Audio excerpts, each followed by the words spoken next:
So, how do we help our struggling writers, the ones that need intervention? All right, we're on the last part of writing intervention, part 5, which is skill building. And I want to talk first about this. This might be kind of controversial, but I want to talk about those process posters that we often post in our classroom. We just have to do pre-writing, drafting, revising, editing, evaluating, publishing. And that's the writing process, and that's what we'll do, and that's all our writing program is. And what actually happens is that there's research on here that I'm showing is that it's based on mistaken notions of what writers do and how the process should be taught.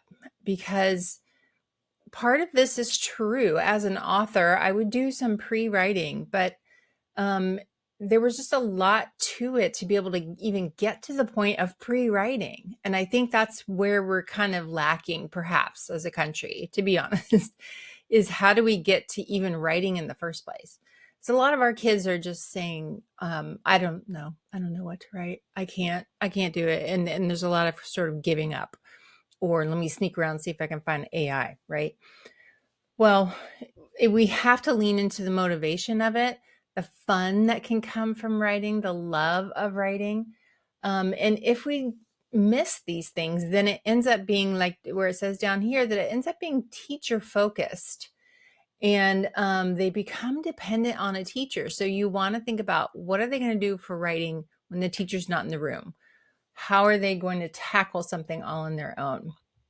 And I want to talk about how I use blocks versus workshop. And I do essay writing in a 10-day block. I don't call it workshop. Workshop is for tinkering. It's for playing around. It's for trying new things. It's for being fearless. And they need that time to ever get to the point where they can be, successful writing an actual essay. They're writing an essay is really hard. Some of them, I'm not sure if developmentally they really can even do that yet. So separate out your essays from the workshop.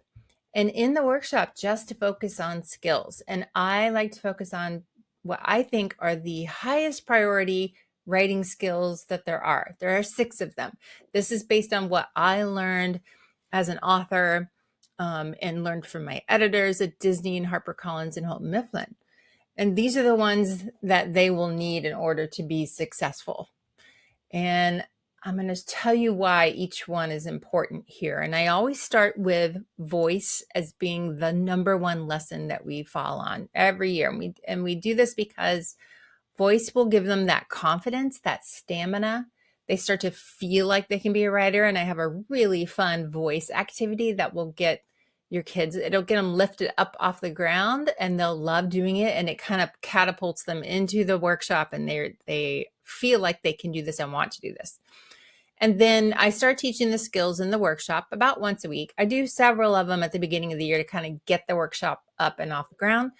But eventually we get to once a week workshops. And the second skill they learn is hooks. And the reason why I do that is because if they aren't thinking for a moment about like how to start their story, they can end up like really falling back on old habits that they can't seem to break out of, right? So like once upon a time, or hi, my name is so-and-so, and I'm going to tell you about so-and-so. If we don't really focus on that first line a lot, they will just keep doing that. And eventually a high school teacher will be like, why? So let's break them of that habit as soon as possible.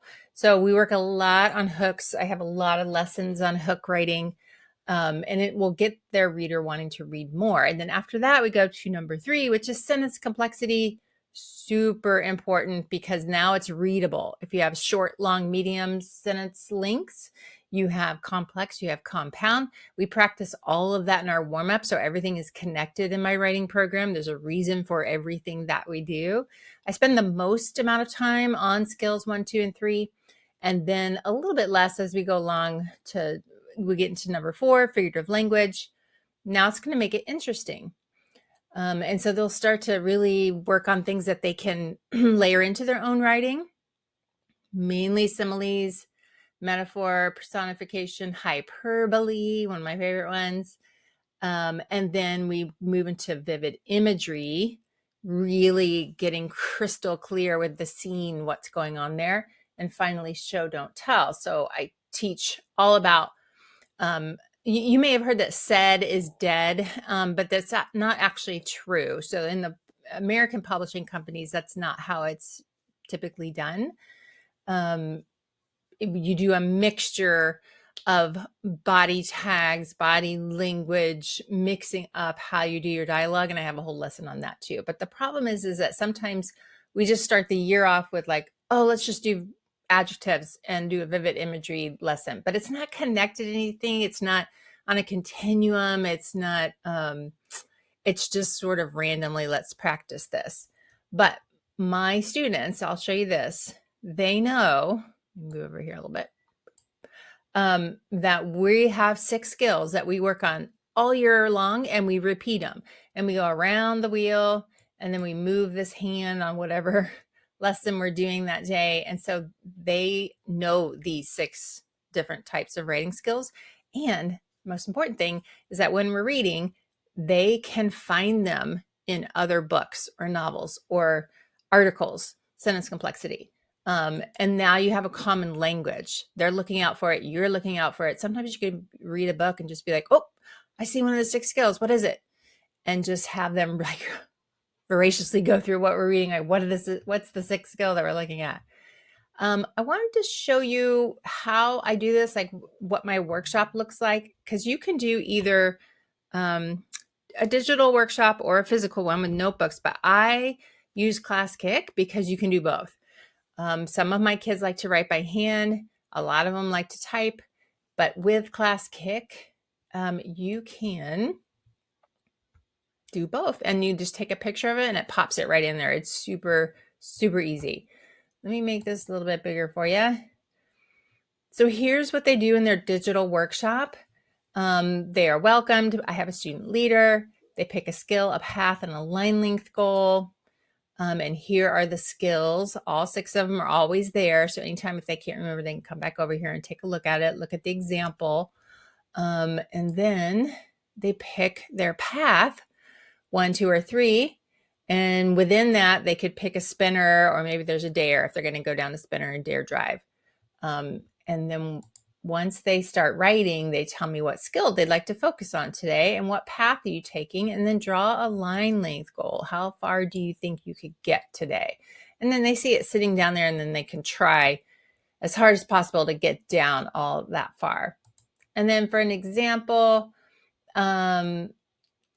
this student starts out the year with Once Upon a Time. Like I was saying, how you kind of fall back onto those, but then as we go along, this voice, the style starts to really come out, the character of the student. And then we get into sentence complexity, and now it starts getting interesting as the year goes. So I just love seeing the progression of the students. Let me show you one more here. I love this one. Last thing I heard before my radio died. And it just, oh my gosh, I could just keep reading this and reading. Love it. Oh, it just gets better and better. So what I'm going to do is hop back over here. I want to show you something. And that is that I did create a full course for you all. If you'd like to take that, it's a paid course. I have a free part of it. The first module is free. But I created a 10 video professional development on exactly how I run my workshop and how I teach essays and everything. And if you'd like to know information, I'm going to run through this with you real quick of what you will get in the training. There are 10 videos. It's almost 5 hours of training in it. And in the modules, like in number 1, I go over all the structure, like exactly how it's all set up, the numbers 3, the number 7, all that. In the second module, we talk about setting the scene. What is it the classroom like? What does it sound like? What does it look like? Module 3 is turning it over to the students themselves. And I explain how I have student leaders, what they do, what their script is, and all that. Module 4 are the power lessons, and those are the 6 high priority skills that I just talked about. That one kind of goes into a bigger, broader idea of how to teach the 6 skills, like how I physically set up like the time and all that stuff, my pacing and everything. And then in module 5, voice and choice, which is a deep look into the streets, the roads, the drives, all that, of what their choices are and why I chose those. Then in module 6, diamond mining, and I'll tell you all about what that is and how important it is and how it actually helps with behavior. So I'll go into classroom management on that one. Module 7 is essays, grading, grammar. I use a deconstruct method for the essays. And then I decided to break down the 6 skills into deep, deep lessons. So I have a whole video on 8A that is voice, hooks, and sentence complexity. I show you exactly how I teach those. Then we move into the next 3. I show you some boot camps. Module 9 is implementation. And then the bonus one is where I really went into another whole deep dive based on some questions some teachers had. How am I doing short constructed responses, race writing, CER writing? What about intervention? That's all tackled in module 10. So anything that you're interested in, I will have links below. And I hope you enjoyed this playlist of writing intervention strategies. And I'll see you in the next one.